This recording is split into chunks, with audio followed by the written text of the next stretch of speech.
Yeah, definitely. Welcome back here to SMM 2010. It is your Grand National DOTA tournament up here on the main stage. There's nothing like a bit of a treat for you. We're going to go up with LGD. What am I saying, LGD? We're not going anywhere near that. It's Starsboba versus FTZ. That's going to be your main stage match for this morning. It's your third match this morning, so bring yourselves down to the front seats, because joining me is Kelly Milkies. That's the person just behind me on the camera for everyone watching on the main stream. There you go, she's waving, the mic completely in her head, so it's a great camera angle coming out for everyone out there. And let's get ourselves into this game, is the best thing we can actually do right now. Starsboba will be playing for our Sentinel side this evening, and FTZ will be as our Scourge.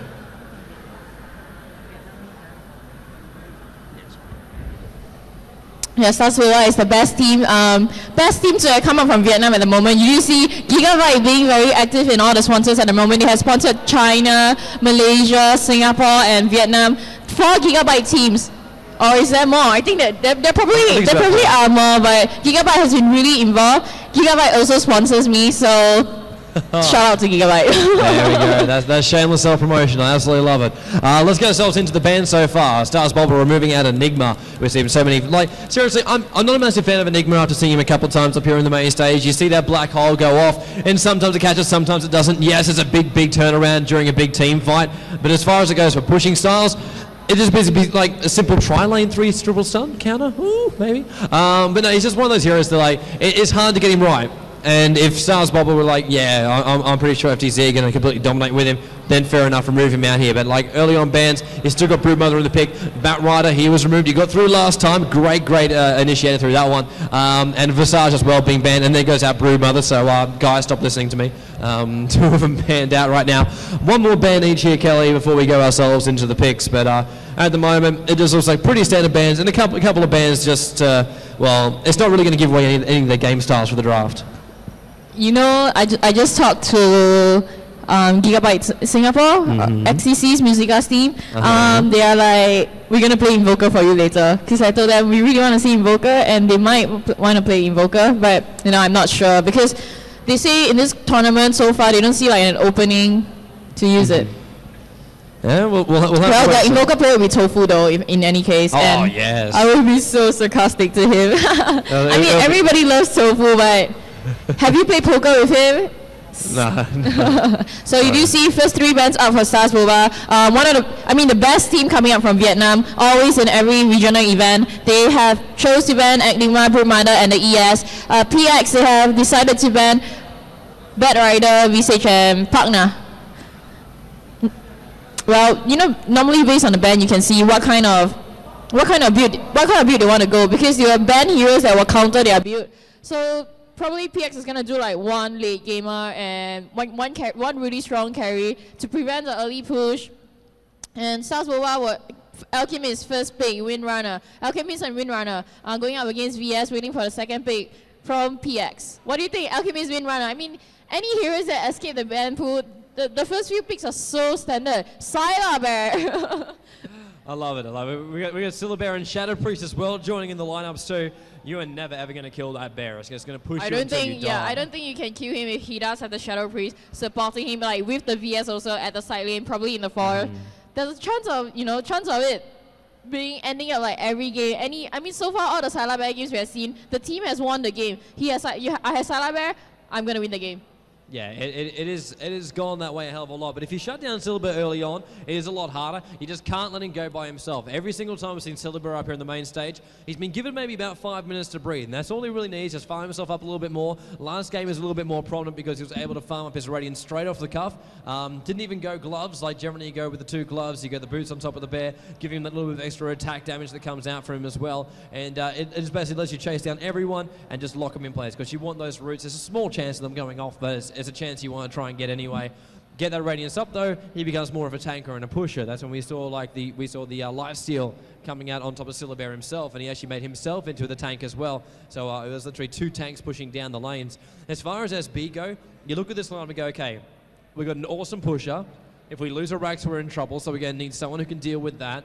We've got Shadow Priest, who is going to keep every single damn person alive. I was going to use another word, but we're not going to. So what are you going to do about that one? In fact, that's probably the best thing you can actually do. Throw in a Witch Doctor, keep the bouncing stun there. Obviously, the Shallow Grave's only up there for a certain amount of time, but you throw the Maledict on top, and you can literally get that burst damage off nice and fast as well. Look for that for the tri-lane too, like Windrunner would be quite happy to go for a bit of a solo. Witch Doctor as well as Alchemist work pretty well together, especially with the stuns they'll have on it. The second they pop level 2 as well, you can push them back, you can keep the damage going off. If you get that Maledict off, all it needs is one more person to really be a fantastic DPSer. So one more Agi hero. Shadow Fiend still out of the ban pool at the moment. We'll have to wait a little bit longer for that one. Necroline's actually just been removed here as well by FTZ, which is interesting because I would have actually thought that FTZ would have even considered using Necroline.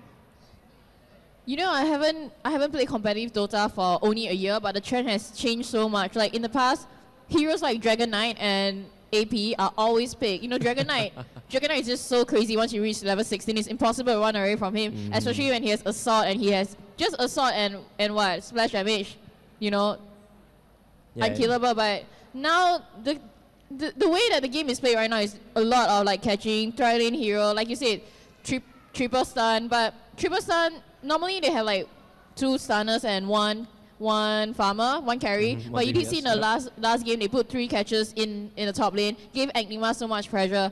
I think we're gonna see an SF pick here from probably PX. What do you? Oh, no, they banned SF. Just as I was saying. Thanks for proving me wrong. Had a bit of a grin come from the FTZ guys when they actually did that one from the side of the stage. That was groovy. Obviously these guys are listening. Ban whatever that would counter you. The first 3 bans is ban the heroes that are probably imba. The last 2 heroes normally ban whatever they will counter your hero pick. Yeah, actually, I love also like the ban from the SB here, throwing out the Venomancer. You could feel the fact that you just felt that FTZ was going to go for that big push. You can go out there. VS is already a support. We can just push out with the rest of them, and that's all we really need. SB, still not quite sure what they want to ban in this last one, because you look over towards the lineup, they removed Puck out now, so there's going to be no big group fights caught in one stupid place there by the Dream Call. That's because, like, yep, we're going to do it the old-fashioned way. He's been taken out. But this is what I'm going to be very, very interested to see how FTZ go. They've got, well, basically 2 mid-game / late-game heroes to actually pick up right now. The world's at a oyster. What do they actually want to pick up? Latest heroes, who have we actually still got on the field here? Who do they need a little bit of Agi DPS looking at their lineup too. So maybe a bit of a Dro Ranger, maybe even throw in, well, who else have we actually got for this lineup? They banned off one of their carries. They also knew they're going to have first pick here for the 4th one too. So if they want to remove the Agi carry, remove out SF. Windrunner's already out as well. Windrunner's been picked already too. So maybe try and couple that one up. That way you get the True Shot aura as well as the Command aura stack. Instead, they're going to go with Morphling once again. And well, Morphling. Let's see if FTZ can really come. Oh, Lich is the 4th pick. But Morphling is one of those heroes. We've seen him a couple of times already, Kelly, up here on the main stage, and. He hasn't been that powerhouse that we've seen from Morphling in the past, just because he has been nerfed a little bit down with his replicate. But I'm just wondering if FTZ can actually show us exactly how it's done now with the new changed up Morphling. Well, what we're looking at is probably an AoE stunner from FTZ. I mean, I do hope they pick an AoE stunner. And I was thinking like Death Prophet could have been a good pick for FTZ. Because she does have the pushing power, and she can heal, she can help the team survive. But you know, because they already have Shadow Priest, they can either pick one more healer to stack the heals or stack the buffs, or they should pick like an AoE stunner. That will help a lot, because Leech is gonna come in. If Leech can get his, you know, Frost Nova up, Chain Frost up, hits a perfect Chain Frost, it's so painful. Even though Salabar probably would have more life, but the VS, SP, and Morphling gonna go down easily.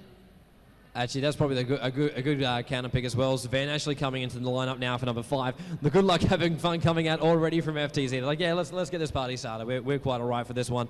SB, they've still got one more pick to go, so they've got 95 seconds to actually do it so as well. Sven coming up as their last, so you basically look at the moment, we've basically got a range melee coming out from Syllabare as well. Shadow Piece, that great harassment / healing range as well. Morphling, range. Sven, the only melee hero to actually really come up, but Syllabare's bear, of course, when he converts himself to come out. So good levels of stun as well. Like if you look at it, VS has still got the stun. Morphling's got that little one up his sleeve as well. Sven, that AoE stun is what they really needed, but I think a lot of it's going to be on this item build they're actually going to go for now. So VS, he's got to get that stun off. Are we looking for a carry? Are we looking for a carry from Gigabyte? Yeah, with their lineup at the moment, you would lean towards it. It's going to be a bit of a heavy carry too. It's like literally just tank. Like you got Alchemist, he can tank up if he wants to, so he can actually play as carry. So can Windrunner, if they want to put the resources into him. Witch Doctor and Lich, pure support. Maybe just another mid-game hero.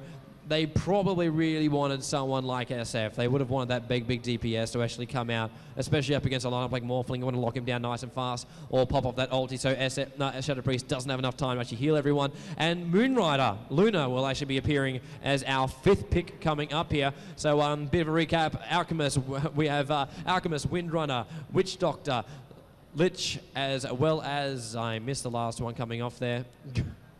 Smooth. Luna. Real smooth. There we go. That was beautiful. And for the Scourge team, for the rollout, we have Savannah, we have Syllabear, we have Morphling, VS, as well as the Shadow Priest. Well, what we'll probably be looking at is probably the Morphling being solo lane in the middle, or they'll put Syla in the middle, but I think Syla is better in the side lanes if he wants to solo. So we'll probably be seeing a 1-1-3 strat again from the Scourge team. Tri lanes. That's good and bad. Your tri lanes, your catch up. Like I said, I have been focusing so much on the support heroes because he said it like 2,000 times before. You can farm a lot, you can have a lot of money, but if your support heroes are not good enough, like you could see in the last game, the support heroes couldn't really keep up with Ferrari. He had a lot of money. We did see his CM, right? His CM was like 199 creep Q. That's like more than anyone in the game. But his support heroes are under level and sometimes couldn't really keep up to what was happening and hesitate a lot, so they lost that one.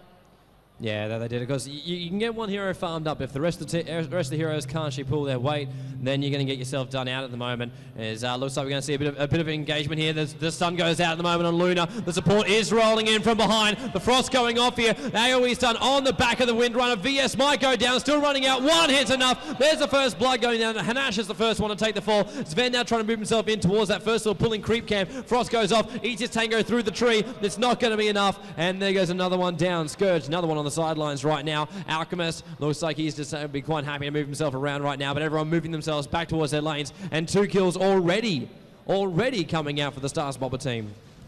Yay, Shadow Priest solo lane. That's gonna be so imba because he has heal does damage, he has slow, can harass a lot. Morphling at the bottom lane going up against Luna, a save that going up because Gigabyte did take 2 kills. They took down what? They took down the VS and they took down the RK. And it goes claiming the first blood too, does give you that